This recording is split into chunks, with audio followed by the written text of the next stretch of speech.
እረፍት አድርጊ። መሄድ፣ መምጣት፣ መጀመር፣ መተው፣ ማወቅ፣ መርሳት፣ ማድረግ፣ ማቋረጥ፣ ማሰብ፣ መዘንጋት ያደከመሽ እንደሆነ እረፍትን እንደ መድኃኒትነት ተጠቀሚ። በሰውነቱ የማይደክም፣ የማይታክት፣ የማይሰለች የለም።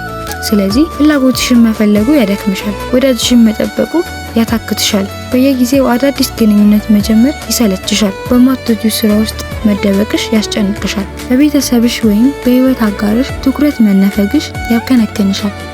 ይሄ ነው ለማይባል ጊዜ ሰዎችን በቅንነት፣ በገርነት፣ በመልካምነት ጠብቀሻል። ከጥበቃሽ ብዛት የተነሳ ስለ መቅረታቸው ማሰብ አትፈልጊም። ድካምሽ ከልብ ጀምሮ ገጽታሽ ላይ ይታያል። ስቃይሽ ካንቺ አልፎ ዙሪያሽን አስጨንቋል። መተው የሚገባሽ ላይ በማተኮርሽ እውነተኛ ማንነትሽን ታጫለሽ። ያንቺ የሆነውን እየገፋሽ የሌላው ላይ ለመጣበቅ መታገልሽ ክብርሽን ይነክፈሻል።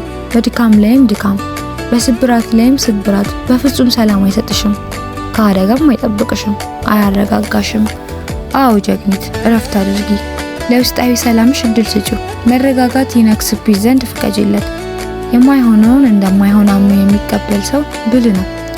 በጊዜው መንገድ መቀየር እየቻለ ለማያዋጣ ነገር ጊዜን፣ ስሜትንና ገንዘብ ማባከን አያስፈልግም። በአንዱ እንደተሰበርሽ አውርተሽ ሳትጨርሺ ሌላው ደግሞ እንደገና ሊሰብርሽ የሚቻኮል ከሆነ ለመጠገን ጊዜ አታገኝም። የፍቅርን ስብራት በፍቅር መጠገን ትችያለሽ፣ ነገር ግን ቅድሚያ ለራስሽ በምትሰጪ ጊዜ መታከም ይኖርብሻል። ከየአቅጣጫው የተጎዳ ማንነት ከየትኛውም እርምጃ በፊት ራሱን በራሱ ብቁና ዝግጁ እንዲሆን ለራሱ ፈውስ መሆን ይጠበቅበታል። መረጋጋት እንደተሳነሽ፣ ደስታ እንደራቀሽ፣ ሰላም እንዳጣሽ፣ እንደተጨነቅሽ፣ እንደታመምሽ ካወቅሽ ሰላምሽን ፍለጋ የትም አትጂ። ለድህነትሽ ማንንም አትጠብቂ።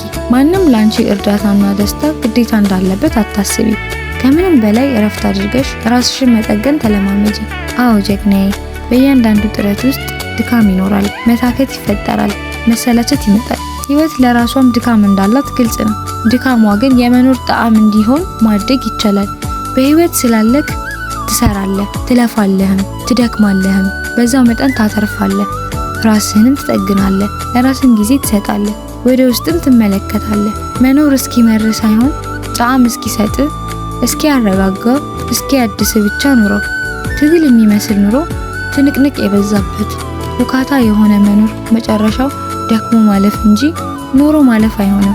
ተናጋሪው ሲያሳምንና አጭበርባሪው ሲሸውድ፣ አስመሳዩ ሲጠቀሙብህ፣ ወሮ በላው ሲያተርፍብህ፣ በእርግጥም ከአካል በላይ ነፍስ ትደክማለች፣ ተስፋም ታጣለች፣ ምሬትንም ትመርጣለች። ይህም ቢሆን ግን መረጋጋት ትችላለህ። ወደ ራስህ መመለስ፣ ራስን ማየት፣ እረፍት ማድረግ፣ አምላክህን ማዳመጥ፣ ውስጥህን መመልከት ትችላለህ። ከተረጋጋክ፣ እረፍት ካደረግ፣ ወደ ራስህ ከተመለስ ሁሉም ይስተካከላል፣ ሁሉም መልካም ይሆናል። ህይወትህንም በፍላጎትና በልክ ትኖራታለህ።